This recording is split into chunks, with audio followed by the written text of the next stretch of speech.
podcast. How are you doing, Katriina? I'm terrific, thank you. So great to have you on.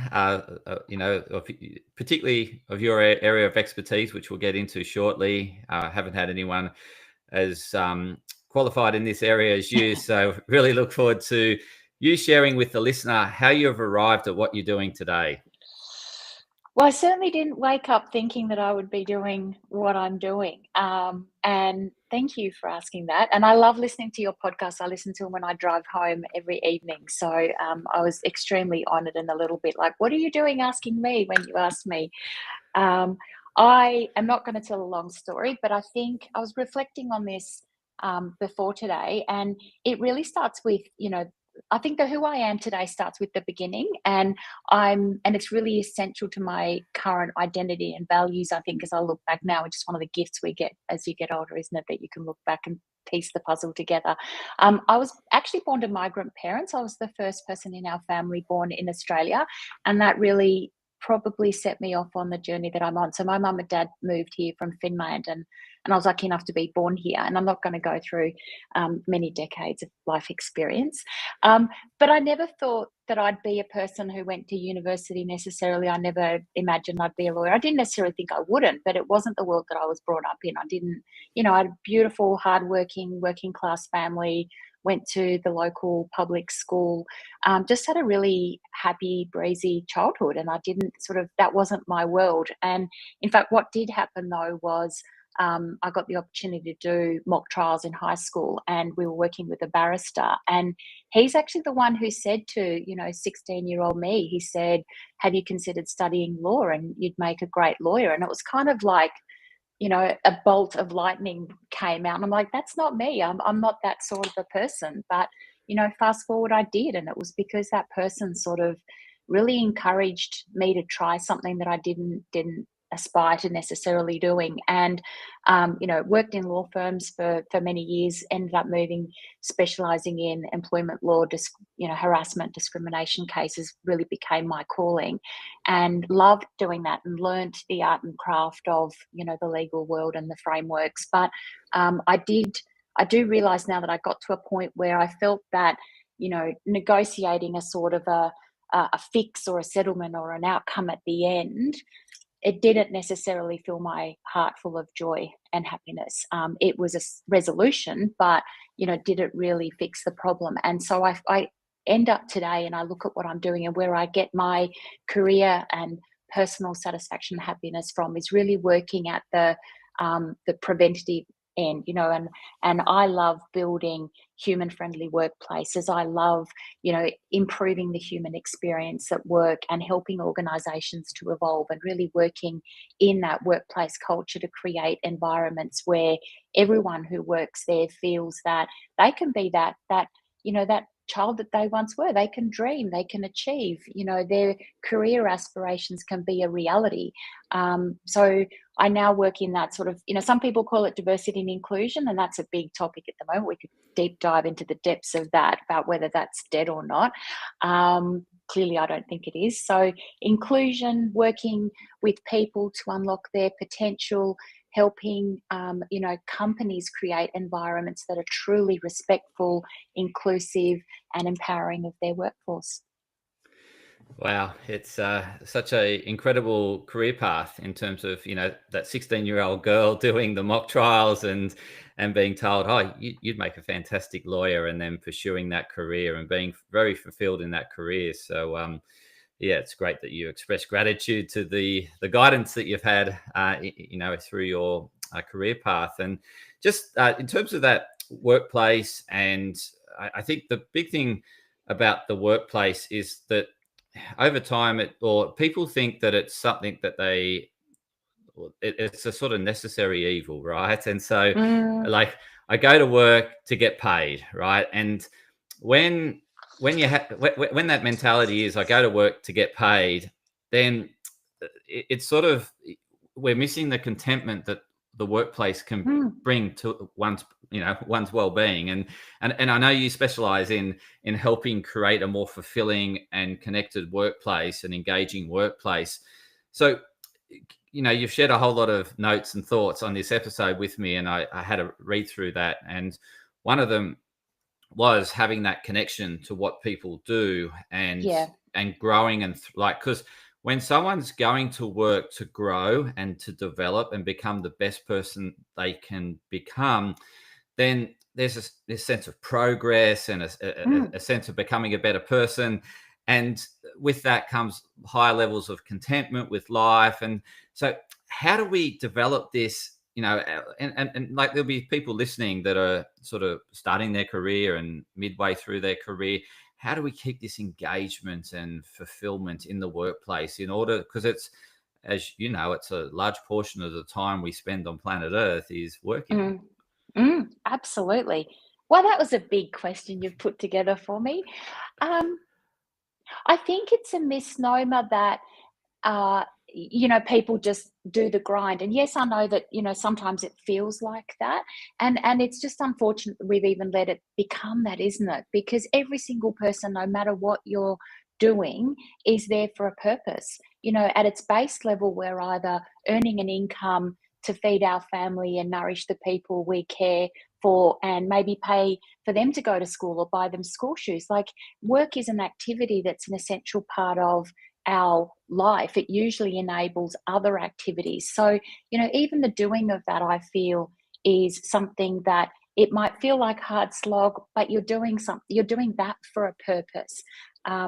And then there's that bit of feeling that you belong. So, humans have always through time, tended to live in groups and tribes, and belonging is a really important feeling for people. So I think once you're in the workplace, you're doing it for a reason. It might be the essentials of survival, of care for others. It could be for career growth and advancement, but then the environment that you're doing it in, you want to be in an environment where you feel that you're seen and you're heard and you're not invisible, and that what you're doing is valued and that your opinions are respected. So there's that real sense of, how do I feel? So there's the, why do I work? How do I feel when I'm doing it? And then, what are the things that can happen to me while I'm in the workplace? Now, obviously, you can have really bad experiences, and that's the space I've played in for a long time. Now, we don't want that, but what we do want is the other end of the spectrum, which is, what can happen to me is I dream even bigger, and I have a career aspirations. And that doesn't always mean that every single person has to progress to, a C-suite level role or a board level role. It just means progression in your world. And that's one of the things I get a bit frustrated about, when there's all this obsession of, everything's all about, just making it to the top, where you actually just some days need to have a good day, don't you? And someone says, wow, that was a great idea, Anthony. I'm glad you shared it with us. And we're going to go and put that idea into practice. You just want to be seen, heard, safe. I mean, safety is a minimum requirement, but you also then need to feel like you belong. And when you have that, you are content at work. And I love that you've picked that word contentment. Like, for me, happiness is not about, cartwheels and that real sense of pleasure. It's that contentment. I'm really satisfied with the way things are right now. Yeah, I totally agree, because the happiness is something, in some ways, that we don't have total control over, things going our way or the way we'd like things to go. And but we can do more about our contentment, which you've just Mm, shared, in terms of, being like, well, there's a two-way tangle here, right? You've got the employer and the employee, and mm, it's, it's working together and creating a workplace that's, win-win, essentially. mm, mm, The one thing you mentioned, or a couple of things that you really mentioned, was the why, mm, and the so being connected. What, why work? And mm, I think that can be like, initially people know when they start a career or start with an employer, that this is mm, why I'm doing it. It's aligned to these values, and I can, it's important to me, this job. But over time of doing the job, that connection can be lost, and they lose mm. that. And I've certainly noticed this over the COVID, over the post pandemic, essentially, that Yep. disconnection with why they're working. Mm, So have you got some tips as to how people can stay connected to their why they're there? Because that's an important mm, part of showing up and doing your best. mm. I mean, you can get into values work, and there's so many sources on the internet of places. If you Google, find my values, you'll get a million resources. So you could start with knowing your personal values. I think there's this other lovely concept called flow, and it's that moment where, you're doing something and you're so into it, you don't even notice that you're doing it because you are in the flow. And I really find that talks a lot to that work contentment and helping you to figure out when you're doing something that you are really getting that sense of satisfaction from. Like when you're doing it, it doesn't even feel like you're working. Now that mightn't be a constant, again, like you said too. It's not like a state of being that you're always there, or you might be sort of like, a bit disconnected, but you tend to hit it in peaks and troughs. And when you hit that point, you go, this is what I'm meant to be doing. I've found my flow. I'm satisfied. I'm content. I'm using my skills. So it's something that you're doing internally. You're driven to do it, but externally, you're also getting that. I think that environment within which to do it, that then is giving you the feedback that it's also being valued and respected. So I think it is a two-way flow, but it comes from that internal driver and understanding. I'm doing something that is valued and purposeful. Yeah, I think you touched on a really good point there about the peaks and troughs, because this is another thing that we set ourselves up with unrealistic expectations of life, thinking that it's just linear. It should be linear. Life is linear. And I think when you realize that it flows, like it ebbs and flows, it's ups and downs, and that is life, then like we're going to have not so great days, but realizing that's part of life's journey, and like, so I think that's a really good point that you touched on, is that there is peaks and troughs, and that Yeah. it's not a linear trajectory upwards every day. And then you have to have your strategies for what you do in those moments, and it's not always about being in group. Well, it depends where you get your energy from, I guess, doesn't it? But like for me, that's about being back in nature, and that's very much a part of my, Finnish cultural heritage. But I need to go bushwalking. I need to be on a mountain. I need to walk up a hill and walk back down it, or preferably ski back down it. But you need to find what you need to do to get your energy back, so that you can get back into that state of contentment and happiness. So yeah, I think it's unrealistic to assume that you're just going to be there 24/7, and then anything else less than that is a catastrophe. And it's not. It's just real life. I think it also raises an interesting point for me around, is this an individual or a collective concept? And I'm a big believer that there's a lot to do with, we have to think collectively about this. It's not just me and my happiness, because what is the impact of that on the person next to you? And don't we have an obligation to be a custodian of the environment that we're in, at both a nature level, but also even just the culture of the and the group health. And for me, that's a big part of belonging. If you're going to belong in a group, doesn't the group health and well-being and contentment also matter? And there's a two-way flow. So I think individual happiness is a bit risky as well, if it's at the exclusion or at the expense of somebody else. That's a really good point, because it sort of gets back to the employer around the culture that they want to Yes. cultivate. And if they take on just any employee, like, oh, because there's a shortage of lawyers, I just got to grab a lawyer, right? Then Yeah. yeah, this gets to your point about, are they the right person to fit in Mm. without, and hence to create synergy as opposed to disharmony, maybe.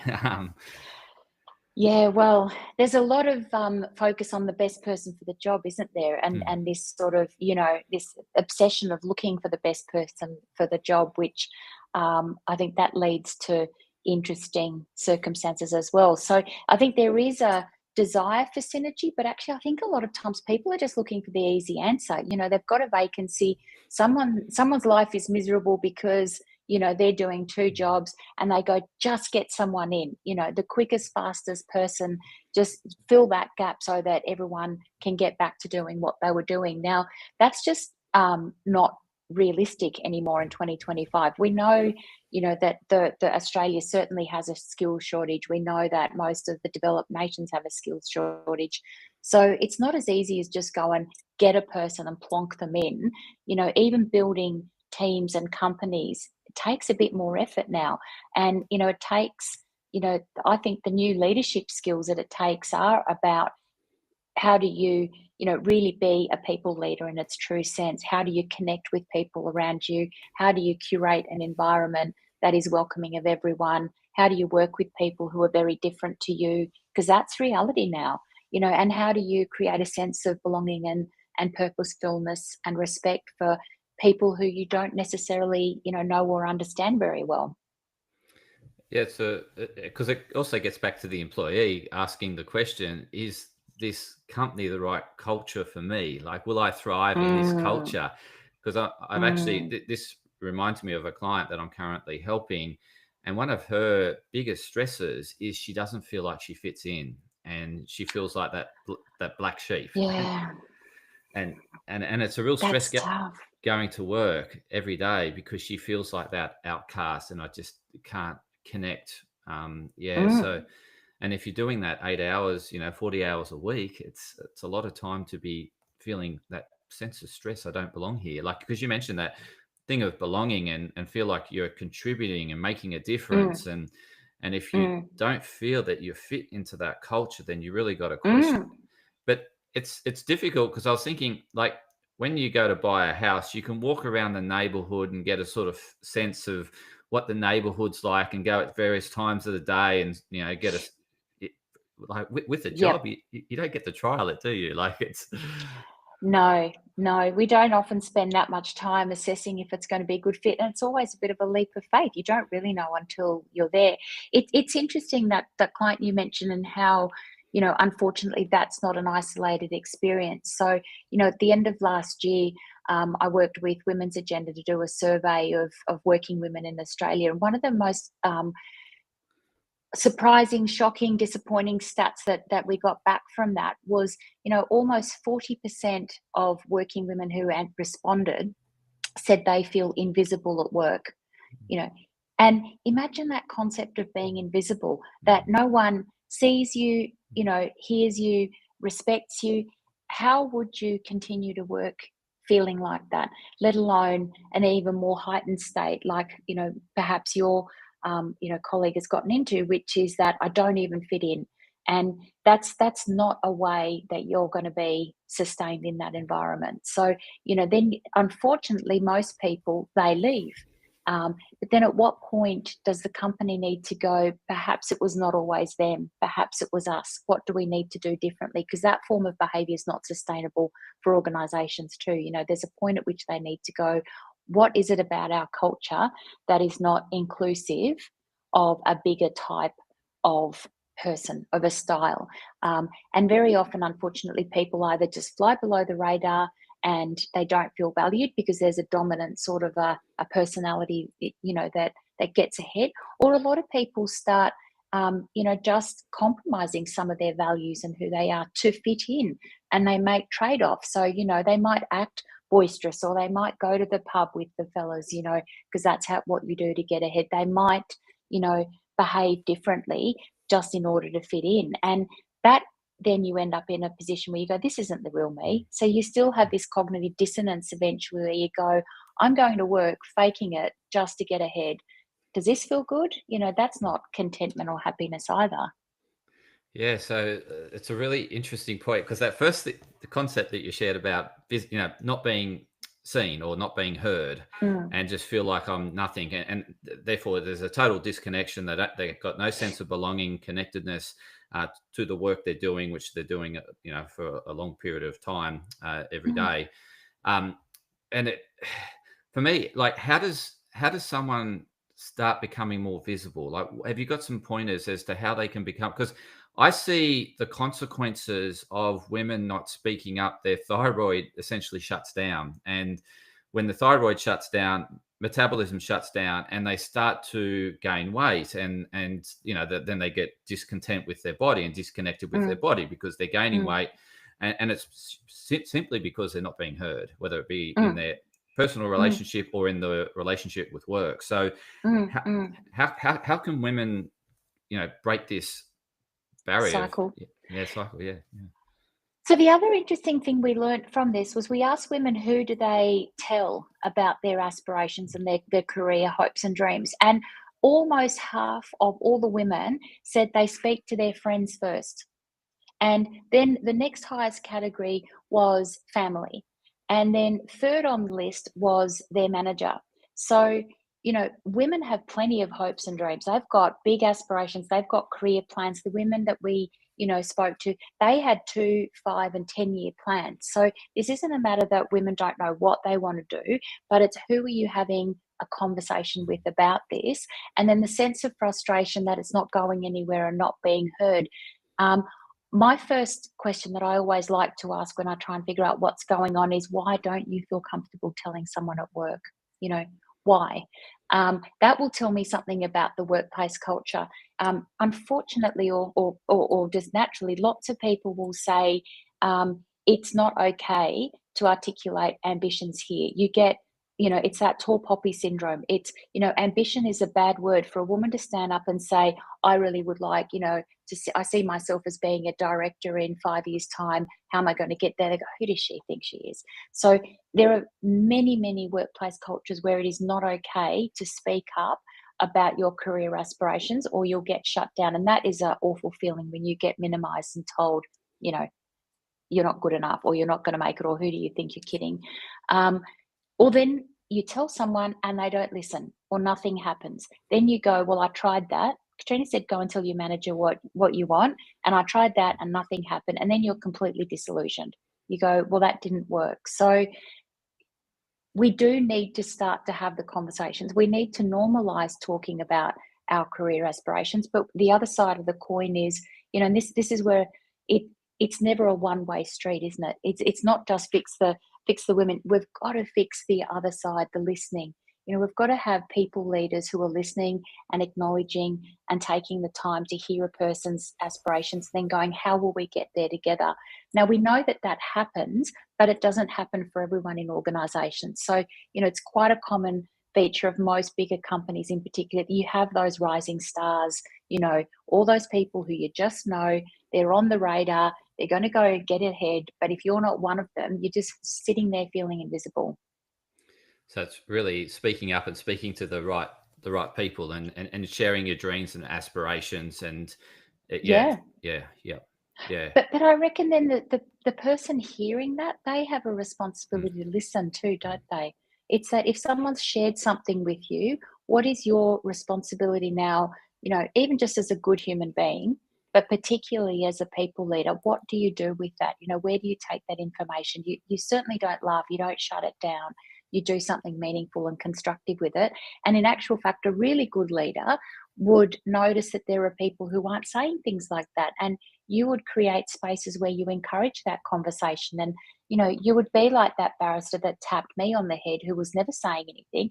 And you would say, hey, do you know, I reckon you've got heaps of potential. I reckon that, you could do whatever you want to do in this company. What interests you? So if someone opens that gate, it's much easier to walk into, rather than just start asking for something that feels like you're asking for a favor, or please, give me cookie crumbs. Yeah, the other interesting thing is like what you raised before around the short-term focus versus the long-term focus, because career development is long-term, yet there's KPIs that they want the employee to meet immediately, that day, that week, and they're all oriented around those short-term, and they're not allowing the space for the long-term, because we can do that another time when we're not so busy, and that never happens, right? I think you have just hit the nail on the head for so many problems. Absolutely. Like, this is long-term thinking. And I think we are so ingrained with short-term thinking in this country at the moment. I mean, absolutely. Most leadership KPIs, most company KPIs are set around 12-month marks. And then you see bonuses flow, promotions flow. Everything happens on 12-month cycles. What's that going to lead us to do? Hit those metrics. They're usually financial. They're usually sort of, measurable, performance-based. Very rarely do I see metrics that are actually around retention and promotion, which is what it should be. But we have an absolute obsession with short-term thinking, and that really underpins a lot of this. I'm too busy, I don't have enough time, well, if we don't make budget, no one's going to be working here. You hear all of this sort of stuff.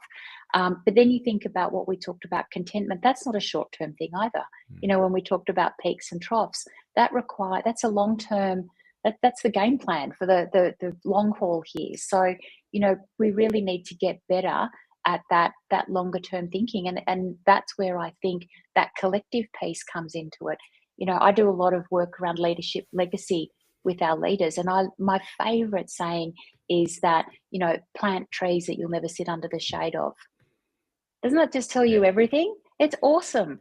If people thought like that, you would do the right thing by the people in your team. You would encourage them to grow, not for your own gratification, not for your annual bonus, but because it's the right thing to do, because your legacy is to take a long-term view and take steps appropriate to that. Yeah, 100%. Yeah, and like the other piece that I was thinking about, when the woman or the male, it could be, that raises the question about my career, my ambitions, is that the manager could be actually listening at the time, but then gets carried away with the meetings afterwards and then hitting KPIs the next day. And then I'm thinking, the poor employee, 6 months after they've raised it, they've heard nothing back from the manager. It's got off the manager's radar, and therefore they feel that they haven't been heard. They've been shut down. Whereas I think the most important thing is that there's some action taken when the employee does open up and takes the courage, because it takes a lot of courage to mention this. Like, I have dreams and aspirations.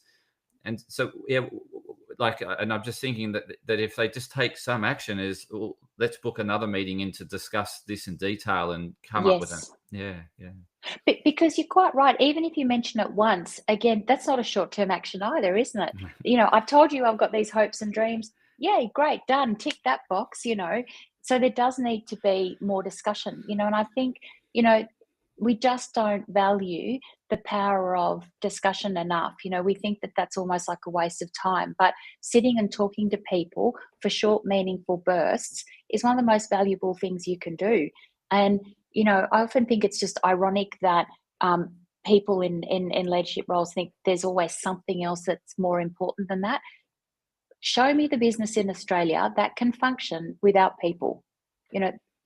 There just isn't one, literally. I mean, even if you're dealing with AI and robots, you still have humans who are creating the environment for it. So how can nurturing the single most biggest important asset to your business not be a valuable use of your time? And it doesn't need to be 3 hours or 4 hours. That would be a waste of time. But meaningful half-hour conversations on a regular basis is what you need, because you've got to form a genuine and authentic connection with the person too. And I think, very often these things are left to the annual performance review. I mean, what a crazy idea that once a year you get 1 hour to talk about your career. That's it. Then we're done and dusted for another year. See me next year. That's not communication. Yeah. And the other thing I was thinking of is sort of that, I guess you could say, I'm talking generalization and sort of this evolution of man and female, is that females have this great sense of being a team player and, getting the village together and staying connected and working together. Whereas males are very like that, very, I've got to be alpha, top of the pack, right? And to be top of the pack, it's, I fight, traditionally they would have had fights and squirrels and whatnot. But women are sort of like that, looking at the bigger picture. How can I keep the team together? So therefore, I don't want to unsettle the apple cart to say that I want this, and, because therefore it might affect this other person that I think also is deserving as what I am. And, and then they don't put themselves for it first. And so I think, so do you find that in your research at all, that there's that sort of that generalization that men are more likely to fight for positions and fight for and They're definitely much more likely to speak up, but then also the other thing that I really want to focus on too is not all men are the same as well. Like, we've got Mm. all these people from different cultures in Australia and just different styles. You know, some people are more articulate, whether that, you know, and some people prefer to challenge power and some people just wouldn't. Yes, there is definitely so much research that says that we have a more, you know, traditional male breadwinner, you know, strong, dominant, version of leadership, and that gets perpetuated in a lot of different ways. And then women tend to bring, you know, that more empathetic style of leadership to the table. But then even within those, there are those nuances. But, you know, like what you've tapped into, often gets, you know, talked about in unconscious bias work, and some people love it and some people hate it. But, you know, for a very long time, it was true to say that, you know, most Australian CEOs were either over 6 foot tall and called Andrew. Like, this is a thing, you know. And why is that? No one ever went saying, you know, we need to recruit a 6 foot tall Andrew to be our CEO. But there was something that was going on at an unconscious level, going, we associate that with strong leadership. And, you know, where we sit today, you know, in 2025, you go, that's not our demographic anymore. That can't be real. So what do we need to do to overcome some of these unconscious biases that have been absolutely accurate and correct, perhaps once upon a time when we were living in a, you know, in a very different tribal sort of an environment? But we're not there anymore. We're in such a global, you know, tech enabled, highly connected, diverse world now, and it's a different place. So we have to modernize our thinking about human beings and how we go about, you know, identifying what good looks like. You know, what does strong look like? And, you know, that's where we need to even challenge words, because often you hear, you know, language like that coming out when people describe their leadership qualities. You know, they want, you know, strong, confident leaders. Well, what does that look like? It conjures up a picture straight away, you know. And then you look at the current CEO of Macquarie Bank, you know, she's strong and confident, but she's probably not what everybody was thinking about when you know, had that mental model. So I think there's a lot of, you know, we need to use our intelligence to challenge some of these thought processes and say, is that right? Is that, you know, really the way it needs to be? And that's when we can have breakthrough moments and change things. Yeah, it's very true, because you don't, like, we had that discussion around, you know, being authentic and not copying. Like, if you see the leaders of this mold and you want to get to that position, then you're thinking, well, I need to be like them. I need to, you know, not be myself, lose myself, and in the process, Absolutely. yeah. That's such a challenge too, because it feels really risky. If you're going to be, you know, wildly different and not conform, that feels really risky. And then where we started in the beginning of the conversation, if your mission is to go to work, collect that salary, feed your children, take care of your, you know, your loved ones, whatever that unit might look like, are you going to put yourself out on the ledge to be, you know, yourself at work if that feels risky? Because the ultimate price people pay is that it might sacrifice, you know, their career. So then a lot of people spend time, particularly, you know, in the earlier parts of their career, fitting in. You know, English wasn't my first language, and I quickly figured out that I had to become the best at English, and I was, you know, the top of the class in the end. It's like, oh, this is what I've got to do to fit in. You know, this is how we get ahead, is by fitting in. But you do shut down little pieces of yourself in doing that, and then that's the challenge for workplaces, is go, you know, to say, if you want to have this inclusive environment that welcomes everyone and really enables innovation and growth and transformation, you've got to become welcoming of everyone. And you don't even know what they're like necessarily, because they might be very different to you. Absolutely. So, like, you want them to be who they are, because that's, you know, I guess, creating diversity, Mm. and they bring their, you know, their best intelligence and experiences to that group by being themselves. So how do they, like, because we touched on that sense of belonging, but that sense of belonging is not fitting in. It's not trying to be someone else in order to feel that so Mm. how do you create this sense of belonging through being your authentic self, so that it's win-win? The Mm. the business wins because they've Yep. got that diversity, and the employee feels that they belong, but they're not trying to give up who they are. Mm. I think when companies ask me about this, the first place I say to start is not big fancy projects or programs.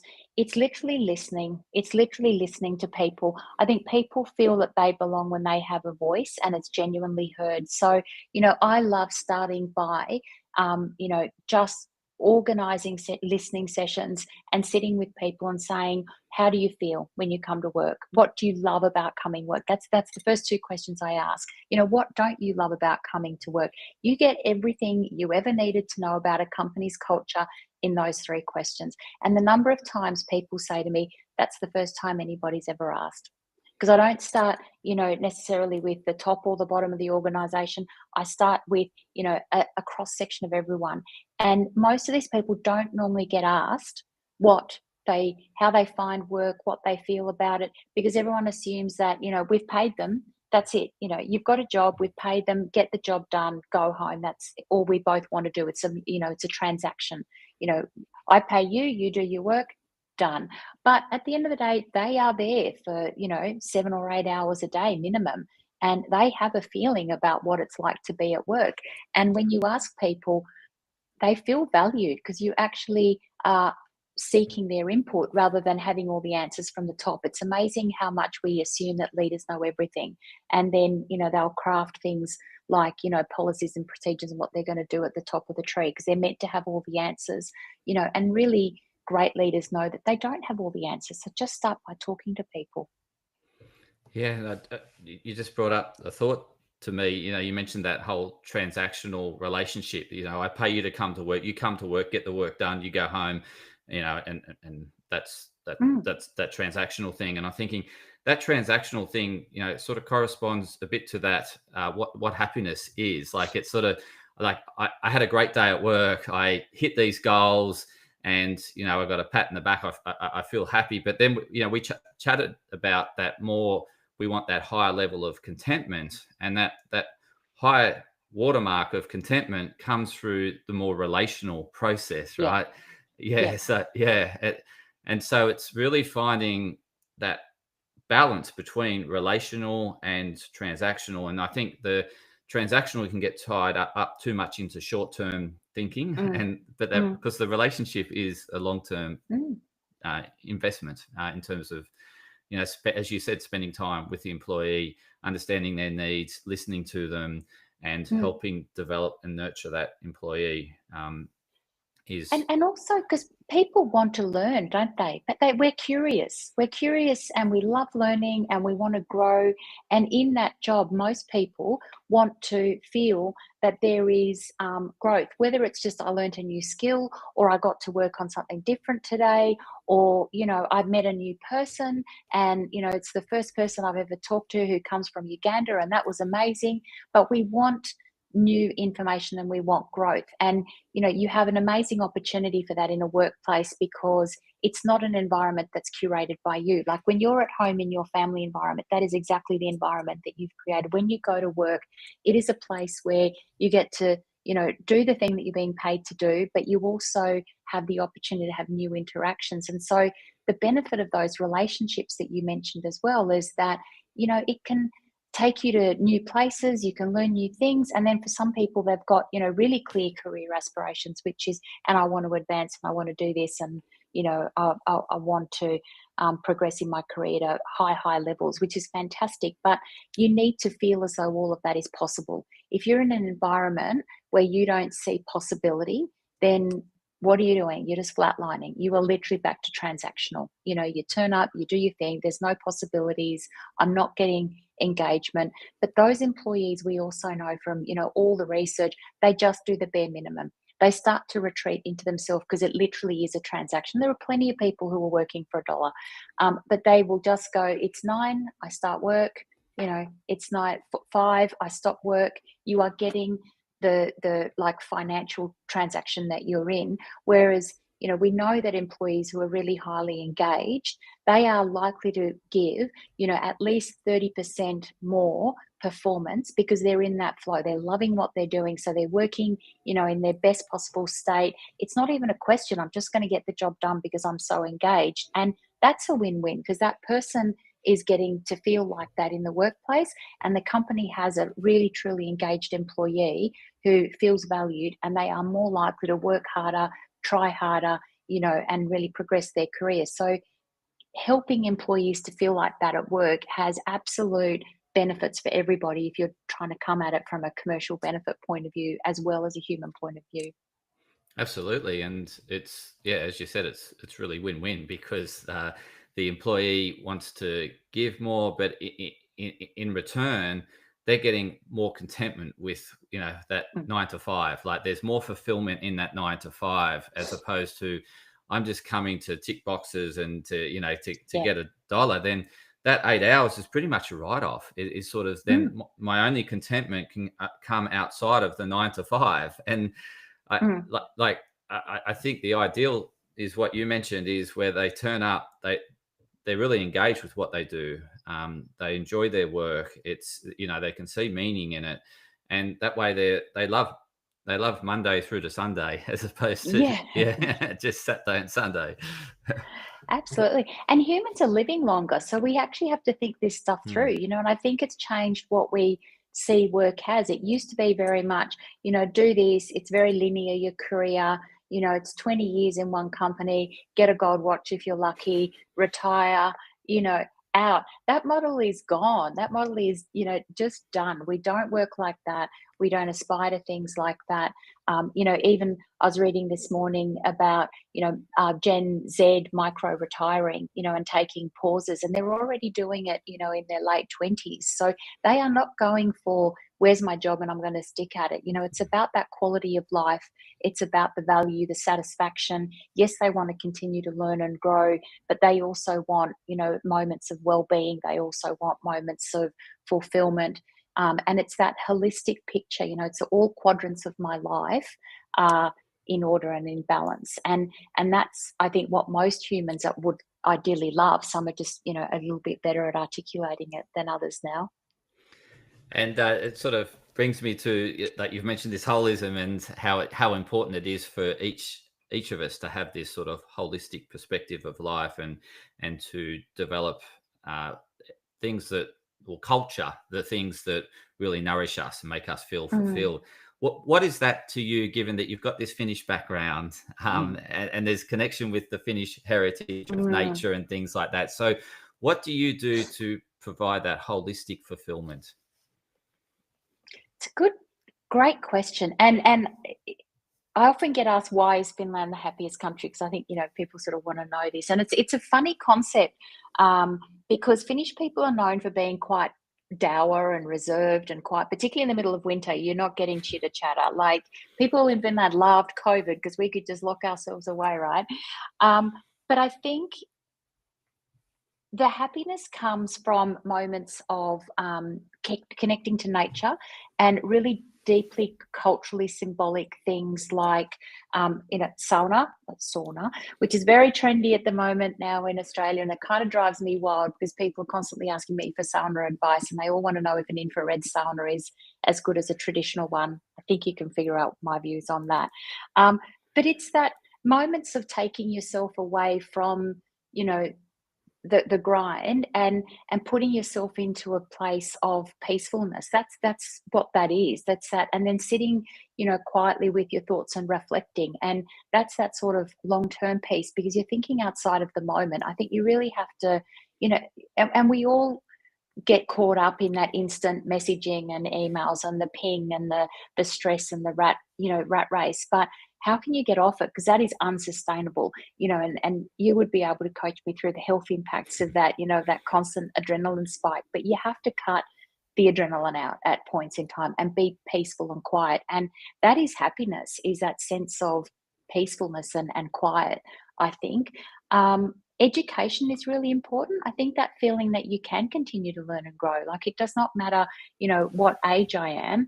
That's a fundamental thing. I think if I was standing still in my career or life, that would be incredibly boring. So, you just have that thirst for knowledge and curiosity, and people will explore that in different ways, whether it's, new hobbies or reading things widely.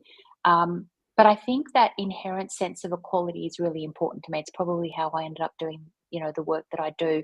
And that's certainly a part of, my that social justice concept, I think, that drives me from a cultural point of view. It's not okay if people are left behind. It's not okay if there are kids that think that they can't have dreams, or that they can have a dream but it's la la land and there's no hope of that turning into a possibility.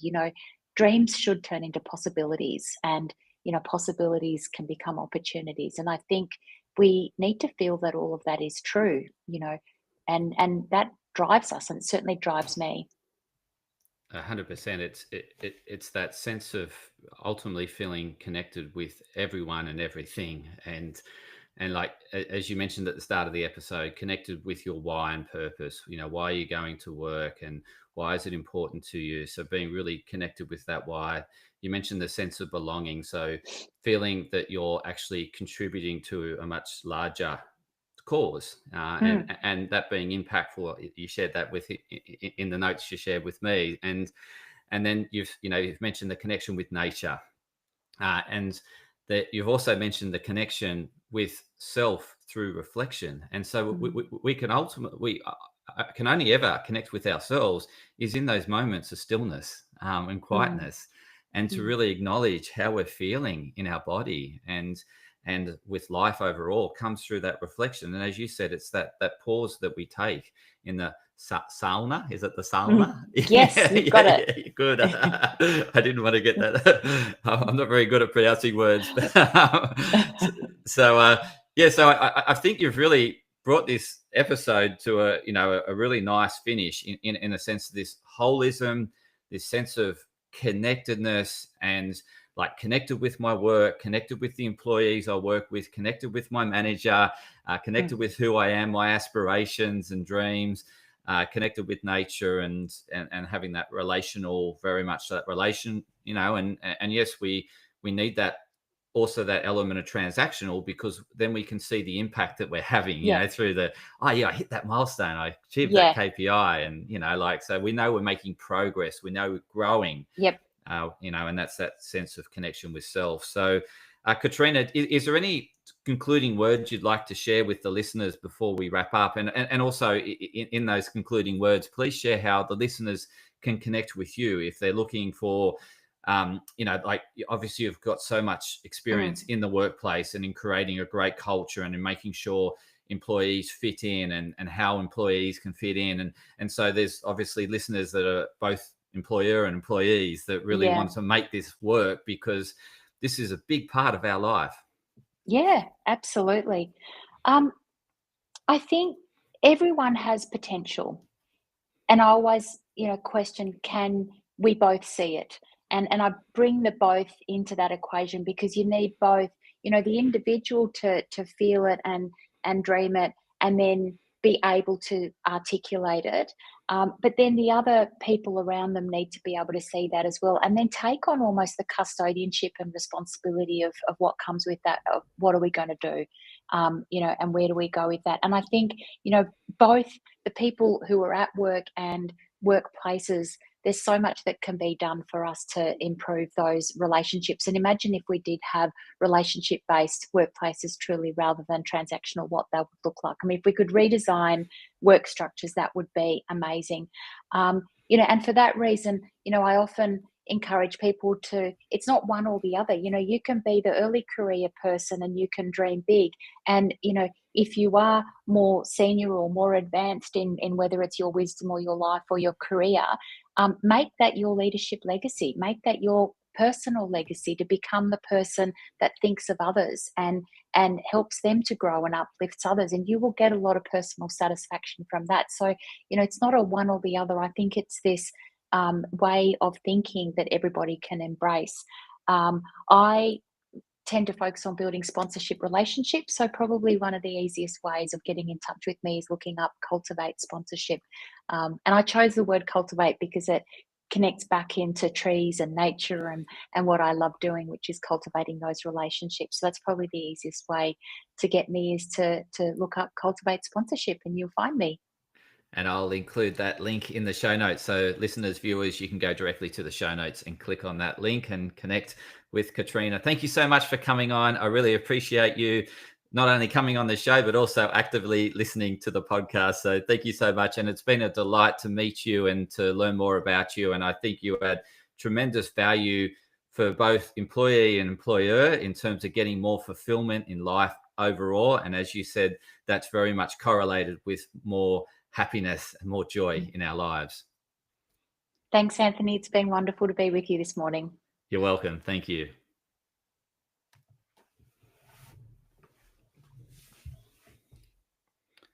Thank you so much. We're off air.